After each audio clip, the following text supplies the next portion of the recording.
People say, oh, Tablighi Jamaat people, oh, they narrate only weak hadith. That's not that's not the true, brothers. But even the dai'f hadith which are quoted are a few. Like this, the Faza'il Amal contains weak fabricated ahadith. We shouldn't read it, we should burn it, throw it away. According to Ibn Jawzi, rahmatullahi alayhi, there are 34 mawdu'at and fabricated ahadith inside Ibn Majah. So why do the Salafi brothers get rid of Ibn Majah? If we do a bit of maths, you will find that Ibn Majah actually contains 4,000 ahadith. 34 divided by 4,000 is the same as 0.0085%. This study and this series will prove systematically, beyond a shadow of a doubt, that the majority of ahadith, 56%, are fabricated. That's why we don't throw Ibn Majah away. 0.0085% versus 56%.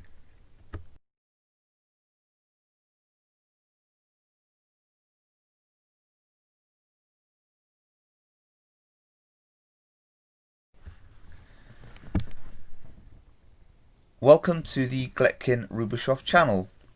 This is just a sneak peek of what the channel has coming up in the near future. So this thesis, which was submitted to the University of Birmingham in 2011, the author being Younis Al-Turkistany, entitled A Critical Hadith Study of the Tablighi Nisab and its Intellectual Impact on the Jamaat Al-Tabligh, a doctoral thesis in the field of Islamic Studies.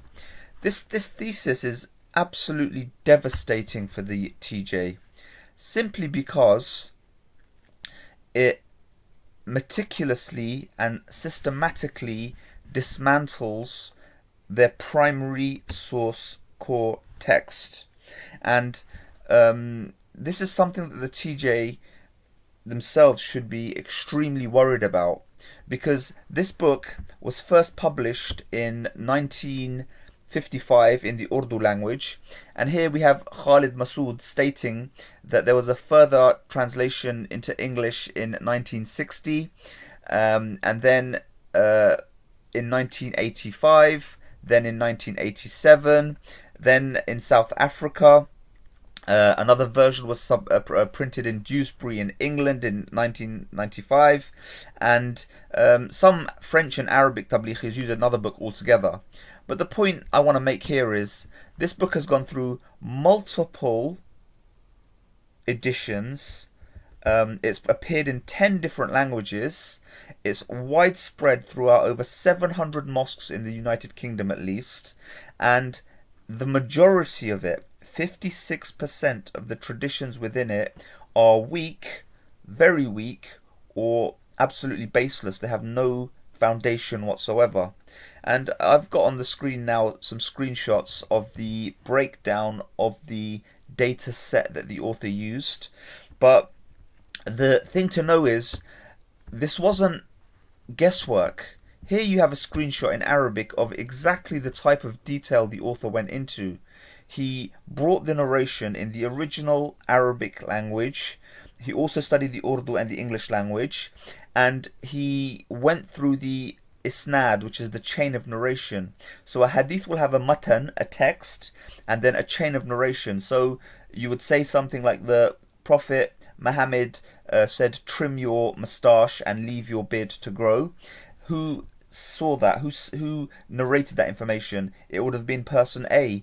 Person A would have told person B. Person B would have told C, and C would have written it down, and that book would be Sahih Bukhari or Sahih Muslim. The actual wording, the Prophet said, trim your moustache and leave your beard, is the text, and the A, B, C is the isnad. So here the author looked at every single isnad, every chain of narration, and here on the screen the first one at the top is dai'f, weak, and the one underneath that is mawdu', fabricated. 56% of these narrations are dai'f, dai'f jiddan, or mawdu', weak, very weak, or fabricated. But that, unfortunately, is not the worst part.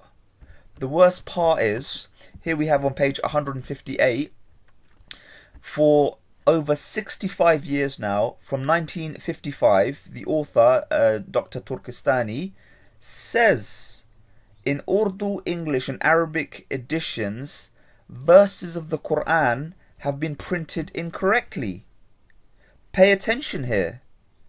Verses of the Quran, which is a standardized text in the Faza'il Amal, have been printed incorrectly. And here he gives an example of a fa is printed instead of a waw, which is the letter F instead of the letter W in English. In the verse in the Quran, verse number 26, surah number 26, verse 227, and there's a whole letter alif missing in this surah, chapter number 20, verse number 132.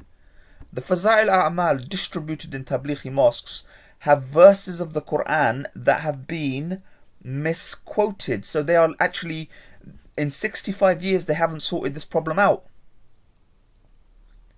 The majority of it is fabricated, and the verses of the Quran are inaccurate.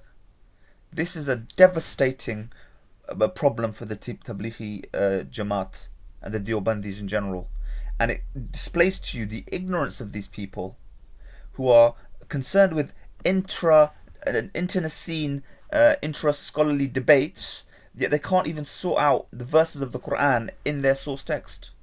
Stay tuned for this devastating, bone-crushing series. But even the dai'f hadiths which are quoted are a few. But even the dai'f hadiths which are quoted are a few.